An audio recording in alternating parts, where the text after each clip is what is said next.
Here. What does this say?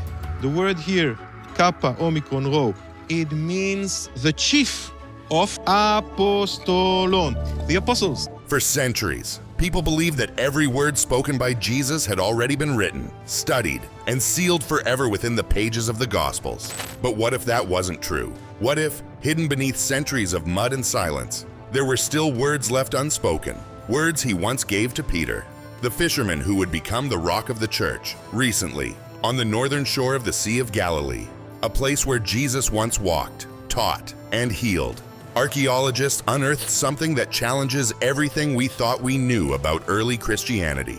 Beneath the ruins of a forgotten Byzantine church, buried under layers of silt, they discovered a mosaic, and within it, an inscription unlike anything ever recorded in Scripture. The letters were ancient Greek, but the message was unmistakably spiritual. It named Peter as chief of the apostles and holder of the keys of heaven. Yet just beyond that, hidden in a second ring of text invisible to the naked eye, were words that no one expected to find. He said to him, "Guard my house, for I go to prepare the heavens." A sentence so intimate, so profound, that it reignited debates across the Christian world. Could this mosaic have preserved a forgotten teaching? A private exchange between Jesus and Peter that was never written down? This is not a myth or a legend. It's a real archaeological discovery, a moment when science brushed against faith and stone seemed to whisper across 15 centuries. In this video, we'll explore the church buried beneath the Galilean shore, the town the Gospels lost to time, and the message that may reveal a hidden side of Peter's calling, not as a ruler, but as a guardian of faith. The story begins quietly, with a handful of archaeologists digging through wet clay beside the Sea of Galilee. The location didn't look promising. Centuries of flooding had buried the area beneath thick layers of sediment. Earlier surveys had given up, believing nothing remained. But local fishermen had long told tales of strange stones that surfaced when the lake's water dropped, hints of something ancient lying beneath. When the team began their excavation, they expected perhaps pottery, maybe fragments of an old fishing village. What they uncovered instead was astonishing. The foundations of a massive Byzantine church, built nearly 1,500 years ago. At first, it was just a faint outline of walls and columns. Then came the mosaics, brilliant reds, blues, and whites forming sacred symbols still vibrant after centuries underground. And then, the words appeared. In the center of the main hall, the nave, a Greek inscription declared, "Peter, chief of the apostles and holder of the keys of heaven." This wasn't just decoration, it was a proclamation. The church had been dedicated to the apostle Peter himself, possibly by the earliest Christians who wanted to preserve his memory on the very ground where he once lived. The team's field notes showed something remarkable. Beneath the church, older artifacts, fishing hooks, nets, pottery, all dating to the 1st century. That placed the original settlement right within the lifetime of Jesus and his disciples. Could this be Bethsaida, the lost hometown of Peter and Andrew? Mentioned repeatedly in the Gospels, Bethsaida, the very name means house of the fishermen. It was here, according to the Gospel of John, that Jesus called Peter, Andrew, and Philip to follow him. It was here that he gave sight to the blind and fed the multitudes. Yet after the 1st century, Bethsaida vanished from history. Floods altered the shoreline, villages shifted, and the town simply disappeared from maps and memory alike. Pilgrims tried for centuries to locate it, but no one could prove exactly where it had stood. That mystery endured until 2016, when an international team equipped with magnetic imaging and modern excavation tools returned to a long-ignored site known as El Araj.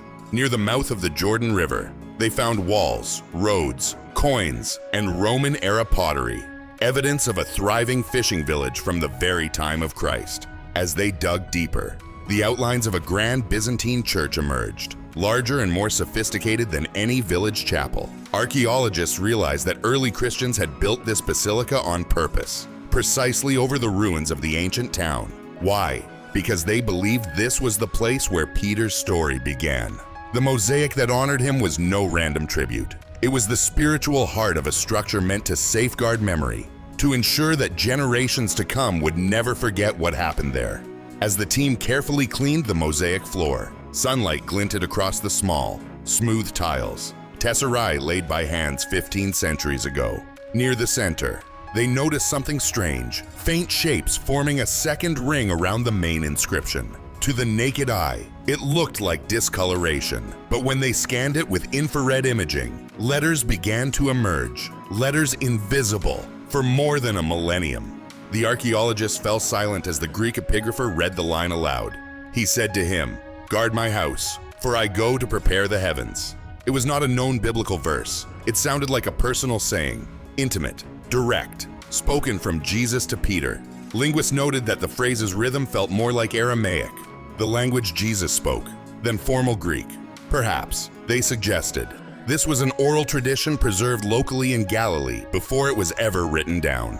If that was true, this mosaic might represent something extraordinary, a lost teaching, not a new gospel, but a living memory passed down through community and stone. The inscription deepened the mystery. Why would early believers go to such lengths to enshrine this one phrase? In early Christianity, believers didn't choose sacred sites randomly. They built churches where memories lived, where the stories of Jesus had literally touched the ground. The Church of the Nativity marked the place of his birth. The Church of the Holy Sepulchre honored his death and resurrection. Now, it seemed, the Church of El Araj was built to remember the moment of calling, the moment when Peter was entrusted with responsibility. For early Christians, this was more than devotion. It was continuity. They didn't see themselves as inventing faith, but as guardians of memory. Their architecture was testimony in stone.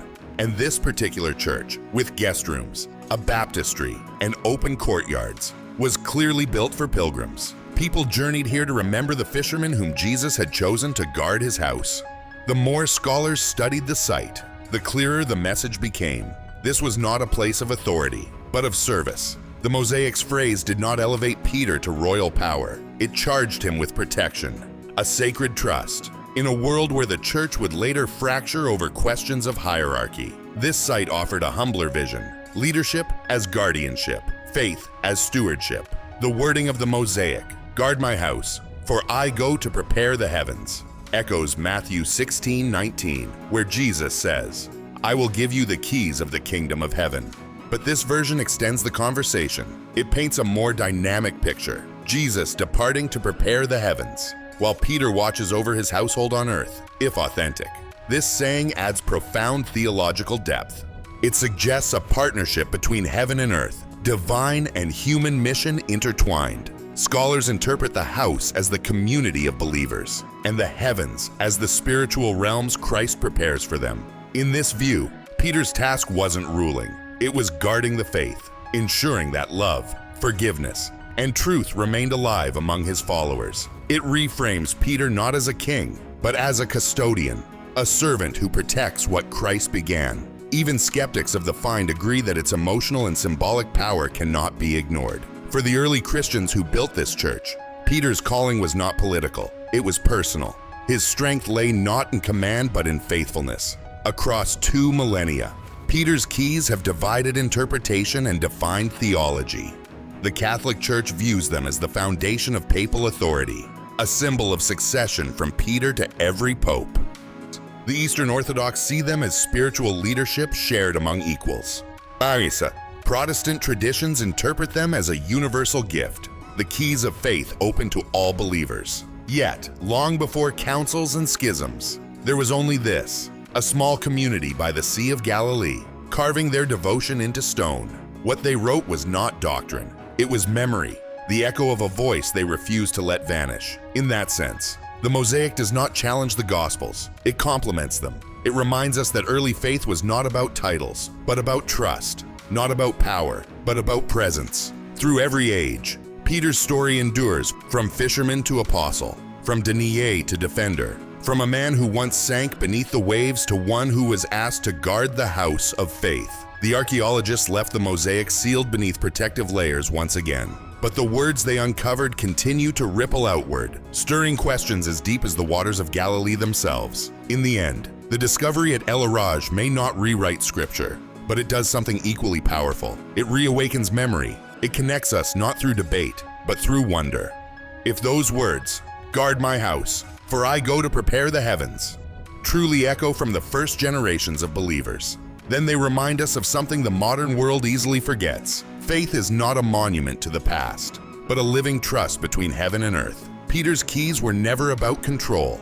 They were about care. They opened not gates of power, but doors of responsibility. And maybe that's the real message buried beneath the Galilean mud, that every believer, in their own way, holds a key to guard love, to protect truth, to keep the light of Christ alive while he prepares eternity beyond our sight. 15 centuries later, those forgotten words still call across time, not as a command, but as an invitation to remember, to serve, and to guard the house of faith we've inherited. So what do you think? Were these words a forgotten teaching, or a message meant for all who believe? Let me know your thoughts in the comments below.